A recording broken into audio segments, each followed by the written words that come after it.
വടക്കാഞ്ചേരി നിയോജകമണ്ഡലം UDF തിരഞ്ഞെടുപ്പ് convention. UDF സ്ഥാനാർത്ഥി PN വൈശാഖിന്റെ തിരഞ്ഞെടുപ്പ് കൺവെൻഷൻ CN ബാലകൃഷ്ണൻ നഗർ ജയശ്രീ ഹാളിൽ വെച്ച് നടന്നു. UDF ചെയർമാൻ NA സാബു അധ്യക്ഷത വഹിച്ചു.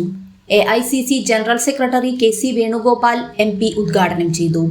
കോൺഗ്രസ് വർക്കിംഗ് കമ്മിറ്റി അംഗം കൊടിക്കുന്നിൽ സുരേഷ് MP, KPCC സെക്രട്ടറിമാരായ Abdul Rahman Kutty, MP Vincent ex-MLA, Anil Akkara ex-MLA, Jose Vallur UDF ജില്ലാ chairman, TV Chandramohan, KPCC secretary Rajendran Arangath, Kerala Congress ജില്ലാ ചെയർമാൻ CV കുര്യാക്കോസ്, സെലക്ട് Muhammad, Thomas master, Lonappan Chakkachamparambil, Manoj Kadambatt, DCC ഭാരവാഹികളായ K Ajith Kumar, Jijo Kurian, NR Satheesan, Shahida Rahman, Jimmy Choondal, block പ്രസിഡന്റുമാരായ PG ജയദീപ്, അഭിലാഷ് പ്രഭാകർ എന്നിവർ സംസാരിച്ചു.